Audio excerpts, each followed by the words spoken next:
Hello everyone, मेरा नाम है शिवम पांडे और irrigation and water resource engineering subject में आप सभी का स्वागत करता हूं मैं। Discharge measurement method is our topic for today. Just before that we will be doing the river training work, the remaining portion. So river training work में हम मेथड्स ऑफ रिवर ट्रेनिंग बात कर रहे थे, जिसमें हम जो टॉपिक कवर उस समय कर रहे थे लास्ट लेक्चर में, डेट वाज द ग्रोइंस या स्पर या फिर डाइक। तो a special type of groin is Dennehy's T-headed groin. So in this case, basically what happens is, along the bank, if this is a let's say the right bank, if the flow is like this, so a T-headed groin is something like this. So this is a T-headed groin, wherein this is the longer side basically, and it is provided on the upstream side. If the flow is like this, then upstream side is this one, and on the downstream side the shorted head, that is this one, this is a shorter head, it is provided in here.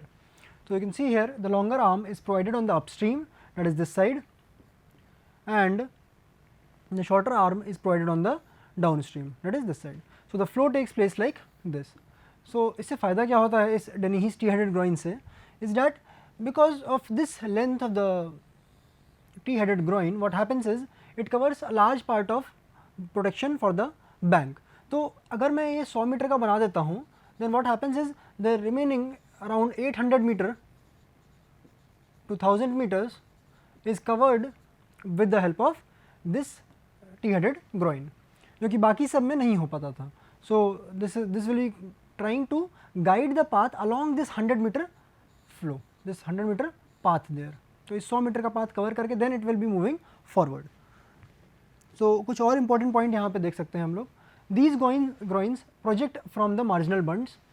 Then it was first developed by Mr. Dennehy at Okhla Barrage, and usually they are spaced at 800 meters, because you know that 800 meter or 1000 meter is the distance wherein the water will be flowing for a considerable straight path. T shape में अगर हम बात करें, T shape किस तरीके का है, तो मैंने आपको पहले ही बताया कि अपस्ट्रीम के साइड पे there is a longer length, और this is like something like this. Okay, so this is the longer part basically, and this is the shorter part here. तो इस तरीके का कुछ groin है जहाँ पे flow is like this, upstream side is this and the downstream side is here. तो जो next point है, that is T shape, it is an ordinary groin with an extra cross groin. So ordinary groin मतलब क्या हुआ, जो usually project होता है bank पे से, तो bank से projecting जो part है, that is this one which I am marking it here, and the extra groin, this extra cross groin here, it protects the main groin. So this is protected by this main groin at the top. Head of the groin, यानी कि हम अब बात कर रहे हैं किसकी, cross sectional area की. यानी कि यदि आप इधर से देखते हैं from this and, then how does it look like? The head of the groin has a slope on both the sides and it is heavily protected by stone. तो यदि मैं इसकी डायग्राम से बात करूं तो इसका क्रॉस सेक्शन किस तरीके का दिखेगा, something like this, wherein stone pitching will be there like this. Okay, and an apron is also provided here, that is the apron. तो कुछ इस तरीके से इसका हेड या फिर मैं कहूँ कि क्रॉस सेक्शन दिख रहा होगा. तो that is the Dennehy's T-headed groin. यदि हम हॉकी ग्रोइन की बात करें तो it is basically based on the shape. तो this is the shape of a hockey, so that is why it is named as hockey groin. और यदि आप इसका resemblance देखना चाहें तो ये अट्रैक्टिंग ग्रोइन की तरह दिखता है. जो हमने इस क्लास में when we were discussing the topic of groynes, तो अट्रैक्टिंग ग्रोइन के टॉपिक में हमने देखा था कि उसका भी शेप कुछ इस तरीके से है, and the flow was taking place and the scouring was taking place at this zone. So this is how this hockey groyne acts. तो it has a curved head basically, and it behaves more or less like an attracting groin, therefore not likely to be used for bank protection. और मैंने आपसे ये भी बताया था कि यदि repelling groin होता है तो repelling groin किस तरीके से फ़ायदेमंद है, and we usually go for this kind of groin. So with this we come to an end of the topic of groins, and यहाँ पे कुछ practical figures हैं which you can see here, and this is, if I say this is one bank, this is the other bank of the river. Okay, this is an off take. तो जो ये portion आपको दिख रहा है, these are the groins. Okay, so this is the groin. So these are used for what? These are used for bank protection basically. Also to guide the flow of the water. First is the bank protection and then guide the flow of the water in the stream. So this is one method for protection of the banks. Similarly यहाँ पे भी यदि आप देखें इसमें भी ऐसे ही है, this is the groin which is there. So here are the some practical images wherein you can see that how it works. Next we move on to some bank protection works. तो हमने अभी तक guide banks की बात करी, हमने इसके पहले बात करी ग्रोइंस की, and then we also talked about embankments. अब हम एक और बात करेंगे बैंक को किस तरीके से प्रोटेक्ट कर सकते हैं कुछ एक्स्ट्रा वर्क लगा के. So any protection work that aims at maintaining the stability of the land against the action of water. So water is moving with velocity, so it should not scour the banks and take away the silt or the banks portion from the with the help of that water. So it is done by, first point, by using the vegetation cover, and it is applied when the current is not that much strong. So vegetation cover अगर मैं इसका example लूँ तो हमने तो यहाँ पे plantation किया तो उसकी वजह से हो रहा है. इन केस नेचुरल है, यानी कि एग्जाम्पल के रूप में अगर हम देखें तो mangroves in the West Bengal area, okay, जहाँ पे गंगा डेल्टा है वहाँ पे mangroves are planted. Second is the pavement of the bank slopes by materials which can resist the erosion. So stone pitching basically हम लोग कर देते हैं, so that will be protecting the bank slopes from erosion. It is applied when the current is strong because the stone will be not getting eroded in that much period of time. Third is the stone revetment or by using willow, that is timber, lumber और asphalt concrete. तो इन तरीक़ों से भी हम bank की protection कर सकते हैं. Next we talk about pitched island. तो यहाँ पे दो टर्म्स हैं, पिच्ड एंड आइलैंड. तो आइलैंड मतलब क्या हुआ, किसी भी एक रिवर में या फिर किसी भी वाटर बॉडी में I would say if there is some portion that is cut off from the main bank. So this is the one bank, this is another bank. Let's say the flow is coming from here, so this is the left bank and this is the right bank. तो जो बीच के जो कुछ portions हैं, these are the islands. But how they will guide the flow? This happens in the form of constructing this type of figure. दो इसमें दूसरा term जो है that is pitched. Pitched मतलब क्या हुआ कि इसमें हमने stone pitching कर दी, यानी stones को हमने इस तरीके से रखा कि ये erosion को resist करें. Okay, so it will resist the erosion. तो यहाँ पे देखिएगा, this is the top view basically, okay, this is the top view and this is the cross sectional area. So if you see the cross section, then what happens here कि it is something like this wherein stone pitching is done on the bank sides also, sorry, not the bank sides but the sides of this pitched island, not the bank but the pitched island. तो इस तरीके से यहाँ पे sloping surface में the stone pitching is done. Second thing is the launching apron or I would say the apron itself. Okay, this is the apron. Apron क्या करता है, apron protects it from the further scouring. अच्छा, इसमें एक जगह पे scouring भी होती है, कहाँ पे, जो surrounding area है when the water is flowing. If I say this one, okay, आप ये top view देख सकते हैं यहाँ पे. If the water is flowing in this direction, then what happens is कि water will be passing like this and इसके चारों तरफ से जो नीचे वाला पोर्शन रहता है, okay, the erosion will be taking like this. Okay, इसके जो नीचे वाला पोर्शन है वो इसको इरोड करने की कोशिश करेगा, but the thing is it will not be getting eroded completely. This will not be getting eroded completely. थोड़ा सा ही पार्ट इरोजन का आएगा but then it will stabilise itself. तो ये जो नीचे वाला पोर्शन है इसका that will get stabilise itself. तो यहाँ पे यदि आप देखिए तो ये टॉप व्यू में स्लोप है 2:1, जो आप यहाँ पे किस तरीके से देख सकते हैं, something like this area. So this is 12 meters, these are the dimensions that are given, so that you can design, when you can, if you want to design the pitched island, you can go for the designing part. So this is slope is 1 in 15, if you talk about two consecutive this thing here, and this is the top view and this is the cross section. Next is the few important points or the characteristics related to the pitched island.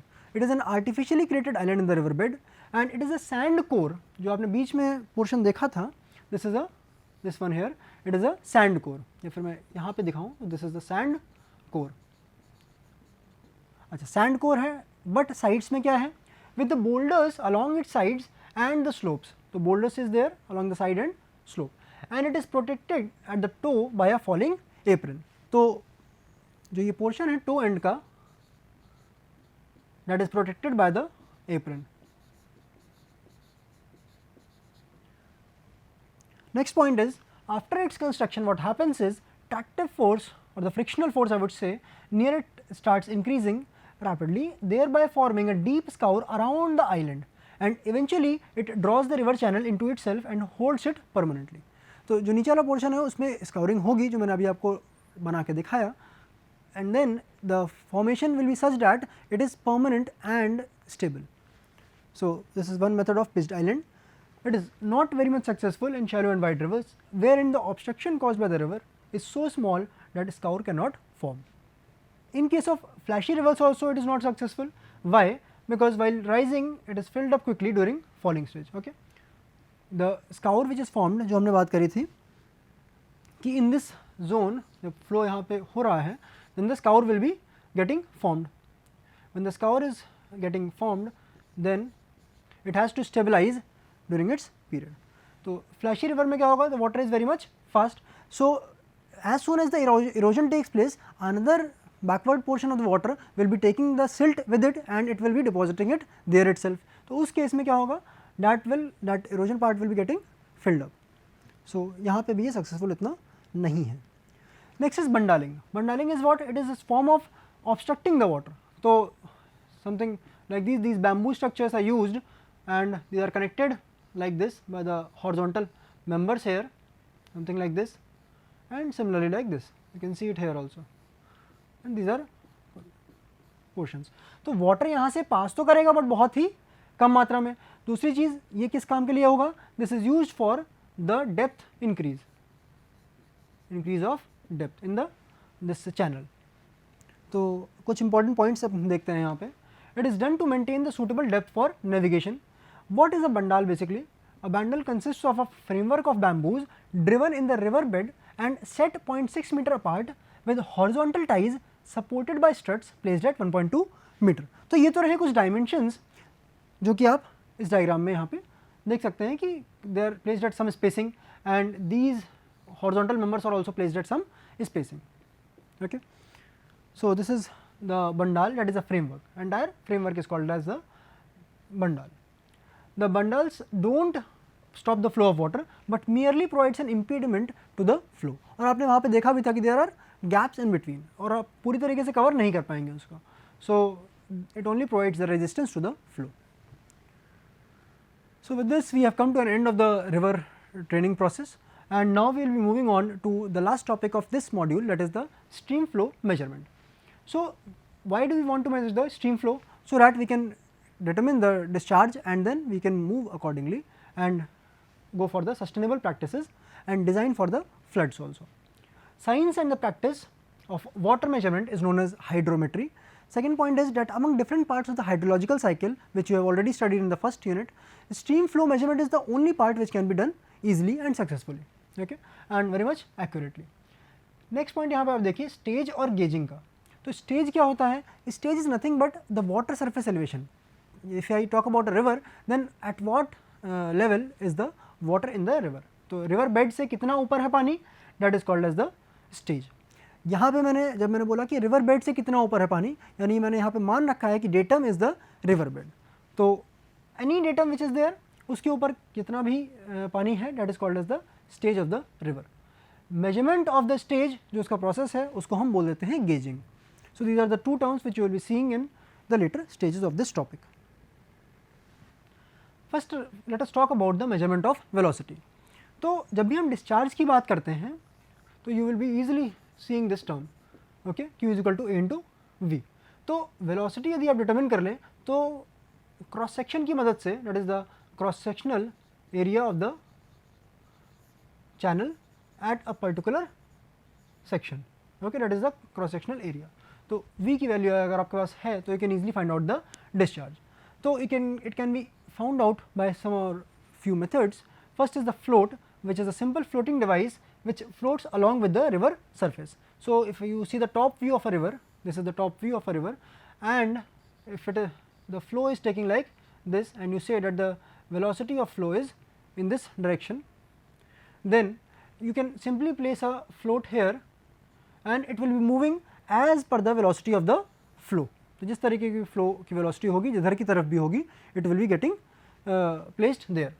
it is affected by the presence of wind, because if the wind is there then it will be trying to move it in its relative direction. तो wind के forces और जो पानी का बहाव है उन दोनों ही का relative direction में that will be moving on. So it is affected by the presence of wind or any other such obstruction, therefore it is not used very much frequently because it will affect the readings that you want to take. Second point है current meter. Current meter का क्या है? It contains a rotating disc basically which rotates due to reaction of the stream. तो बहाव के साथ इसका भी मूवमेंट होता है. अभी हम इसका इस्तेमाल भी करेंगे in a few moving boat method basically. Number of rotation made by the current meter is counted in order to obtain the value of this ns. Okay, कितना रोटेशन हो रहा है पर सेकेंड. तो this velocity is given by this formula. This is the characteristic equation here, v is equal to a times ns plus b. अब निकालते कैसे हैं इसको? There is a towing tank basically, एक टोइंग टैंक है जिसमें we will be simply moving it. Okay, तो current meter को हम इस टैंक में प्लेस कर देते हैं and we simply move it forward. जब ये मूव करता है this current meter then what will happen with the help of this rotation, because it will be rotating. So first of all you find out this v is equal to a times n s plus b. You can find out first equation by v1 and this ns1. Okay, second you can also find out this v2 is equal to a times ns2. आपने दूसरी reading note करी plus b. Okay, with the help of this these two equations आपने दो बार reading note करी basically और you will be easily finding out the value of a and b. By noting down the experiment के दौरान आपने v1 v2 और ns1 ns2 तो control कर लिया. You can easily find out a and b. तो जब आपके पास a और b आ गया then you have done what? Calibration. अब कैलिब्रेशन आपने एक बार कर लिया then you can use this current meter in the actual stream. So towing tank एक तरीके से आपका मॉडल हो गया, मॉडल प्रिपरेशन हो गया and this towing tank is also use for calibration. Okay, तो कैलिब्रेशन में भी हेल्प कर देगा आपकी ये, because it will be actually giving you the readings, okay, the a values and the b values. So with the help of this you can calibrate it and then find out the velocity. Next we move on to the discharge measurement techniques. जो हम बात करेंगे कौन कौन से methods हैं यहाँ पे और एक एक मेथड को हम डिटेल में डिस्कस करेंगे. First is the direct method wherein we will be discussing about the area velocity, dilution, ultrasonic, moving boat and the electromagnetic method. If I talk about the indirect method, यहाँ पे हम basically slope area method देखेंगे detail में and then we will talk about the discharge measuring structures such as the weirs and the notches. तो इनकी मदद से हम indirectly निकालते हैं. So this is the first method and this is the second method. So let us now begin with the very first method, that is the area velocity method. So this is a method of what? Direct measurement technique. Okay. Indirect कैसे है? जब वहाँ पे आएंगे हम तब उसको हम डिस्कस करेंगे. This is the direct discharge measurement technique. This method is also known as standard current meter method. In this method what you do, section of the river और a stream is divided into a number of segments. अगर मैं cross section of the river की बात करूँ तो it is something like this, जहाँ पे ये तो बैंक हो गया, this is also the bank hair and the water is flowing in this river. Okay, so this is the cross section of the river or any type of channel or canal, it can be anything. अब यहाँ पे जो ये bed है, this is the river bed. अब river bed is there but इसका भी क्या है? varying depth होगी. यहाँ पे let's say depth is let's say y1, तो यहाँ पे कुछ depth अलग हो जाएगी y2. if I say यहाँ पे कोई depression आ गया, this is the depth y3 and so on. ये आपका y4 डेप्थ हो गया. तो इस तरीके से depth can be varying there. Now if I want to tell you that how we are talking about the number of segments, तो उसको अब हम डिटेल में देखते हैं and how we will be breaking this cross section into number of segments and then we will move on to the calculation part. तो this is the cross section of the river that is shown to you in the slide here. In this see here we have divided, this is one bank here, we have divided the entire cross section into a number of segments. अब segment कैसे? Segment ये है, okay, ये zero distance है from the bank.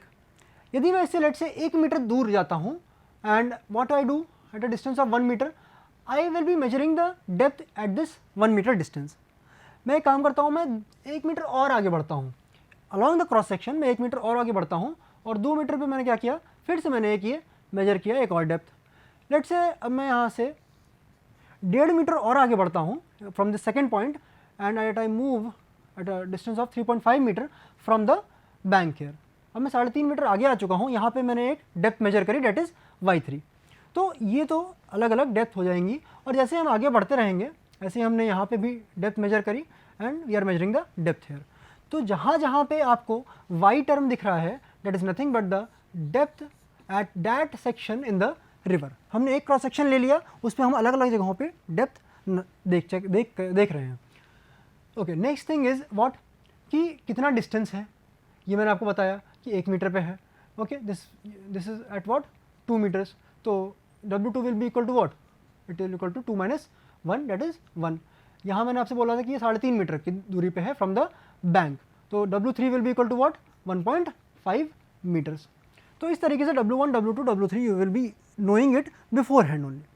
अच्छा, अभी तक हमने सेगमेंट की बात अभी तक नहीं करी कि सेगमेंट कैसे मानेंगे हम। तो हम करते क्या हैं कि पहला सेक्शन हम यहाँ पे ले लेते हैं। ओके, पहला सेक्शन है कैसा, W2 का हाफ हमने ले लिया और W3 का हाफ ले लिया, तो दूसरा सेक्शन ये हो गया। तो this is what, this is the one segment, ये सेगमेंट हो गया। अच्छा, इसी तरीके से हम क्या कर सकते हैं, यहाँ पे भी एक सेगमेंट ले सकते हैं। Let's say this is the W4, तो W3 और W4 का जो आधा है वो हम ले लें, तो this is the segment number 2। Okay, let's say segment number 3। Okay, ये सेगमेंट नंबर 2 हो गया। जो सबसे कॉर्नर वाला पोर्शन है that is this one, this portion, this is the I would से सेगमेंट नंबर 1। अच्छा, सेगमेंट नंबर 2 और सेगमेंट नंबर 3 की कैलकुलेशन बहुत ही आसान है। क्यों आसान है, क्योंकि यहाँ पे हमने जो मान रखा है that is this distance is what W2/2 and this distance is what W3/2। तो जो इसकी विड्थ होगी that will be equal to what W2 plus W3/2। इसी तरीके से अगर आप इस सेगमेंट की बात करें, सेगमेंट नंबर 3 की, तो that will be what, that will B W3 इसका आधा, ओके, एंड देन W4 का आधा, तो W3 plus W4/2। Okay, so this is the segment, और इसकी आपकी विड्थ यहाँ पे आपको दिखती है। तो यदि मैं विड्थ की बात करूँ तो this is the width that I am talking about, जिसको मैंने डिनोट किया है W3 डैश और W2 डैश से और W1 डैश से। Okay, so this is the actual segment width. तो जब भी मैं कोई टर्म ऐसे लिखूंगा like this, that is the segment width, this is the segment width. ऐसे ही जब आप दूसरे एंड पे जाएंगे तो this is the segment width. ये सेगमेंट कौन सा है, ये वाला सेगमेंट है। ओके, अगर मैं सेकंड लास्ट सेगमेंट की बात करूं दैट इज दिस वन, जिसकी विड्थ है W प्राइम n माइनस 2, तो this is the second segment है।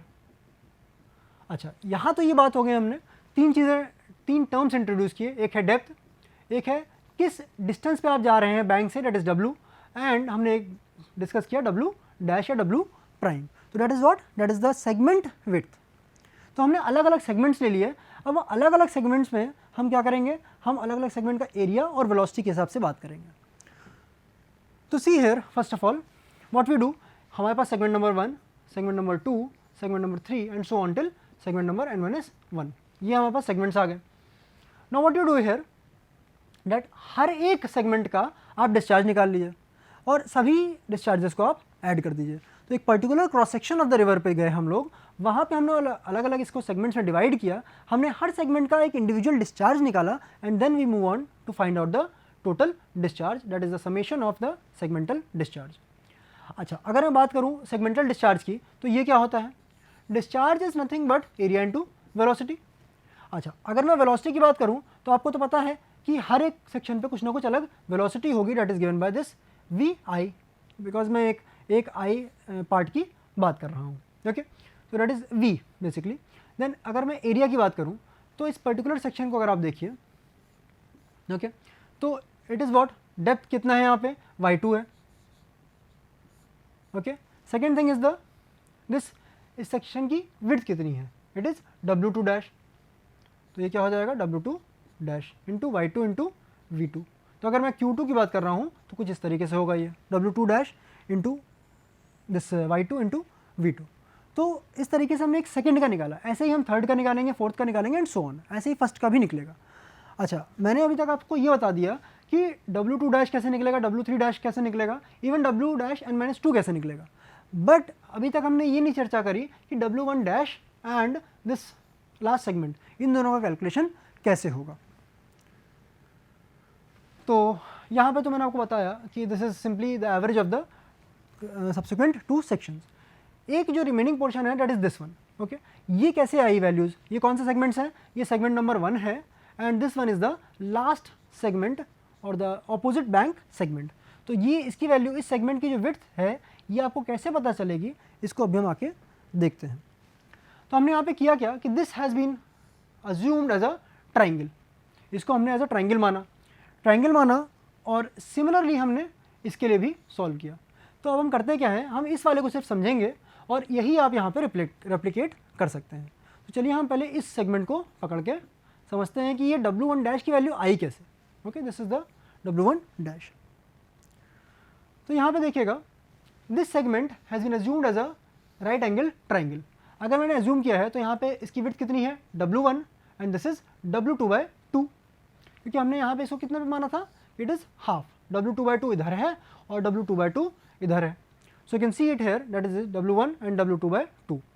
जो इसकी एंटायर डेप्थ है ये, that is the b depth. Okay, ये अभी हमें नहीं पता है, बट हमें ये पता है कि ये जो डेप्थ है this one here it is y1। So using the similar triangle concept what will be doing this, that is W1 plus W2/2 upon W1 into y1। या फिर मैं कहूँ कि b upon y1 is equal to what, W1 plus W2/2 upon W1। तो by this you can easily find out this b, जो कि ये equation आ गई। अगर मैं इसके क्रॉस सेक्शनल एरिया की बात करूँ या फिर मैं कहूँ कि इस ट्राइंगल का एरिया कितना होगा, एरिया कितना होगा, half times base into height, then it comes out to be like this, area is equal to half times base into height. तो इस ट्राइंगल का अगर बेस देखें तो that is b, height is what W1 plus W2/2, this comes out here. आपने b की value यहाँ पे निकाल रखी है, उसको आप यहाँ पे पुट करेंगे, so this comes out to be this one. So W1 dash is equal to half of 2 times W1 into W1 plus W2/2 का whole square, which comes it like this.